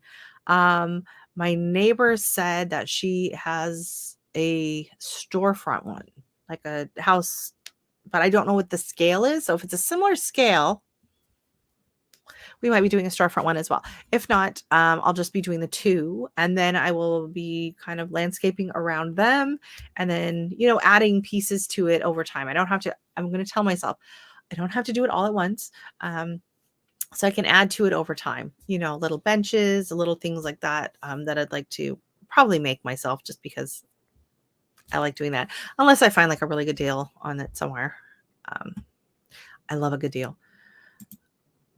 We are 5B or 6A. It depends. We're kind of like right on the border. It depends on the year, to be honest. Oh, wow. Yeah. No, I know. And I remember when so many people lost plants, and the freeze that they had was just absolutely crazy through that part of the Midwest. Yeah, I felt so bad for everybody. And it was funny because I just smacked myself in the face with my strings. So many people were freaking out. They're like, oh my God, I have chickens. What do I do with my chickens? Or what do I do with my onions? Or why gotta cover my garlic? And it's like, okay, some plants, yes, you have to go and carve a cover, but and I realize that they're not used to being acclimated to that. But people in much colder climates grow onions and garlic and things like that. But I know people were out covering stuff, and I'm like, why are you covering that? That'll be fine. You should be over there covering that. And different things like that. Yeah. It just, when it comes out of nowhere, like last summer, June, we had record breaking heat for 3 weeks straight. We were under heat advisory and it was crazy hot, and we're not equipped for that. So that, I mean, the garden was it was really, really hard to keep up with the heat on that. I was watering twice a day, and it's just, you get acclimated to different things and your plants get acclimated, and anything outside of that range just becomes ridiculous. Oh no, not wonky Utah. So you mean YouTube's being chaotic? Welcome in, Mike. It's good to see you again.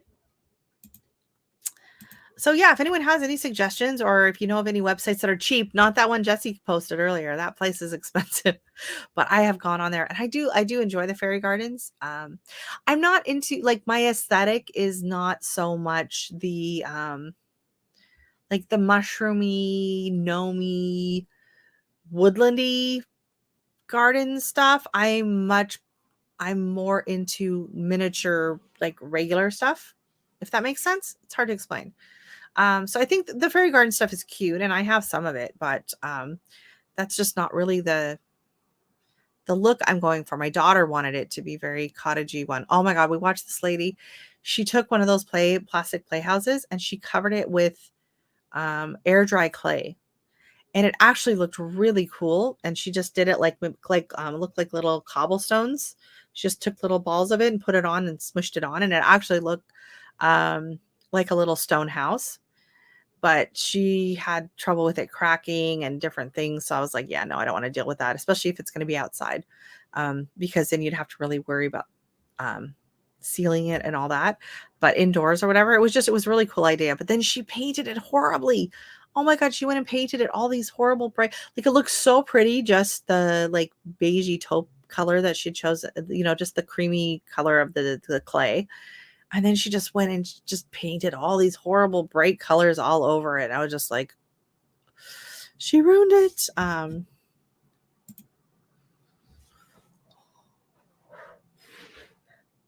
Oh, you knew that was coming, right? You had to know. You had to know some YMCA was coming. Yes.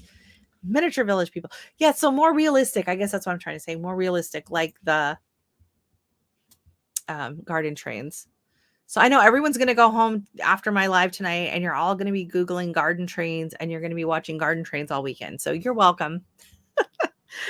I don't know. I find them so fascinating.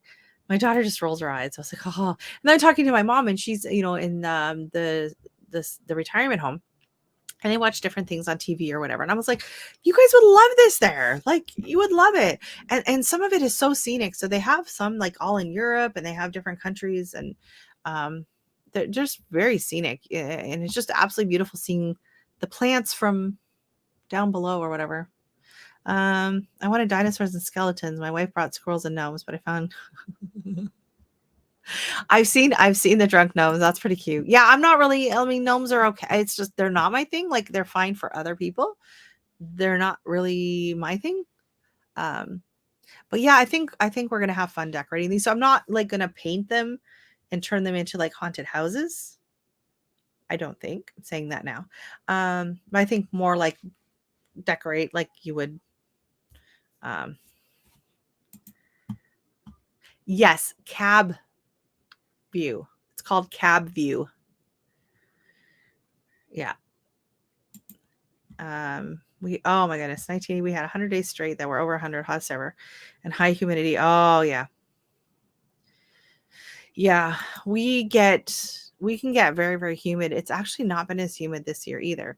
We were pretty humid over like last week when we got hot, and it was fairly humid, and it was kind of nice because I didn't have to water as much, because it just like the ground and stuff just wasn't evaporating as much with the higher humidity levels. But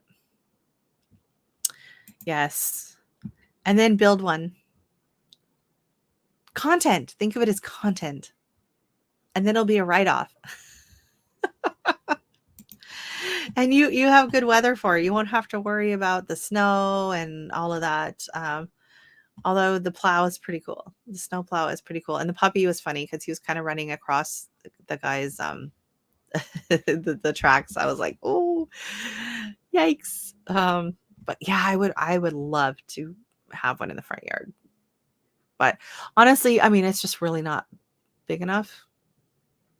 And the problem is the way we park and we get out, we step into that side of the garden a lot, which is why I put the kind of the walk upon lemon coral sedum there, because you can step on it and it's not a problem. That's why that section there just kind of has the sedum. And that would be that's where the train would have to go. So unless I built a bridge. Huh. No, I'll stop. Our trains would be driving. Oh, yes. Oh, you could do like an Old West train and you could have it set up. You could have it set up going around like a little train robbery with a stagecoach. Oh my gosh. Oh my gosh. That could be so cute. So cute. And then you could go into a little town and you could have like, Lisa's little jam shop or something. Oh my goodness. Yep. Yeah, that's what they do. They stick the little, or even like they get even the smaller cameras and stick it on there. So like my husband's uncle, I should see if I can find it. They have this, I gotta have to pop the thing out. They have it set up and they're doing it like historically, or not historically accurate, but accurate to the landscape of the kind of the original rail lines in the Golden Horseshoe. It's called the Horseshoe here in Toronto. And they do train shows.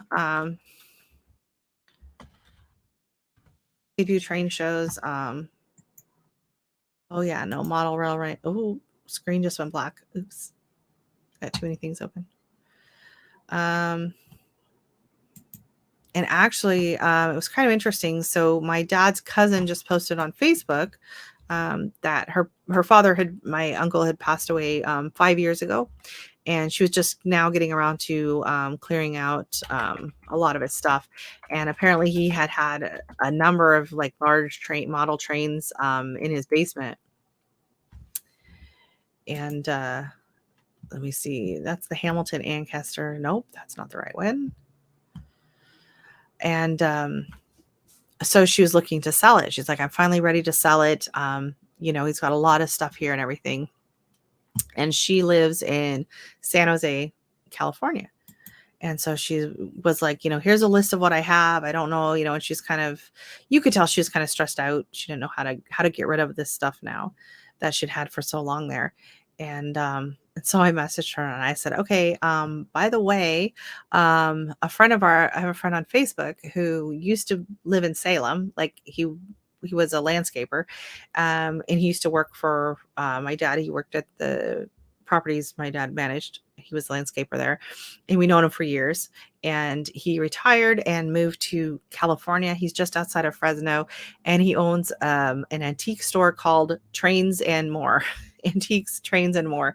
And like he literally buys and sells, train stuff. And he's literally like, I guess, I don't know, Fresno to, I'm guessing looking at the map, it's about an hour's drive. So that could work out really great for both of them. If he just went up, and she would be happy to just kind of sell the whole lot as a big go. Yeah, I don't know why I can't find their website, but they also have a model train show here at the Brampton Fairgrounds every year. So in the fall, around October, just like usually the first week in October, they have the model train show. And so sometimes my husband's uncle has been there with his train group, and they've set up like this little model and everything. And then other people have like little train booths that you can go, and they have models and trains running, and then they're selling things, and there's antique things and all this, right? So, oh, you're welcome. Like they're so relaxing. They're meditative, they're relaxing, they're nice to have on in the background. And I just love the perspective they give, seeing the garden from, a different phase. And I love seeing the little tiny people. And then sometimes you'll see animals too. So you'll see like a bird or a squirrel or something, and they're huge on the screen. But yeah, it's like, honey, I shrunk the audience. So anyways, good night. I hope everything is going well for you. And I'm going to sign off too. I've been on way too long today. No, I'm starting to feel my throat starting to get a little scratchy. So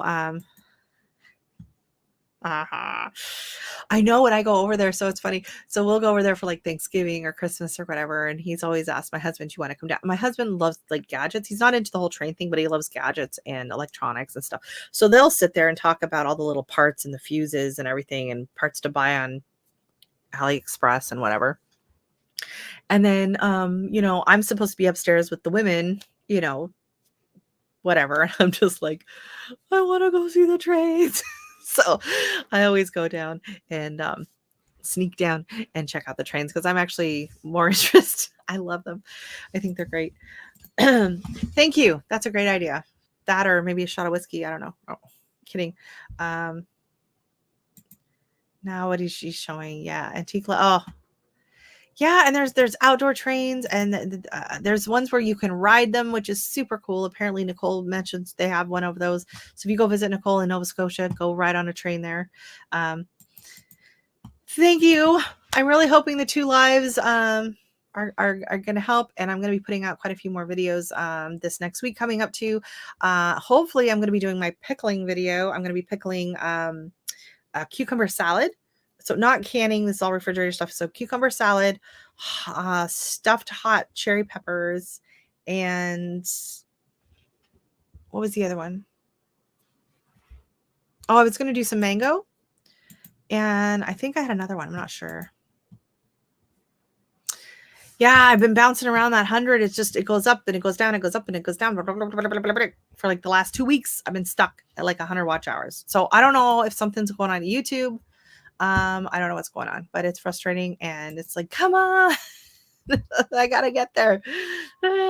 So thank you so much for everybody. We'll see how it goes tonight. Probably will have to do a few pop-up lives just to make sure I stay at that level. At least until I get the notification from YouTube that we have made monetization. So I really appreciate it. And oh no. So yeah, if anyone, go ahead and comment on the video description below if you need watch hours or anything like that, and you guys can go and check.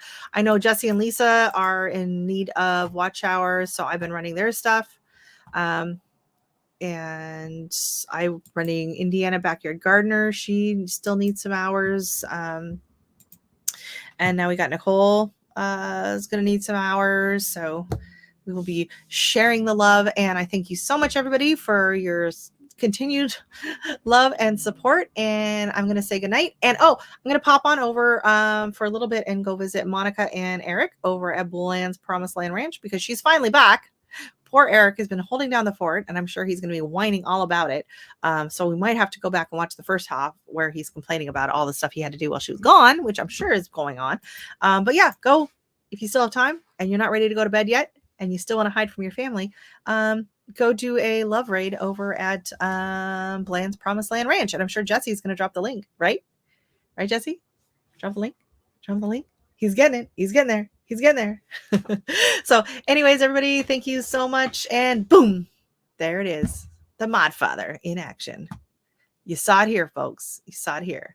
Love raid to Bland's. Off we go. See you there.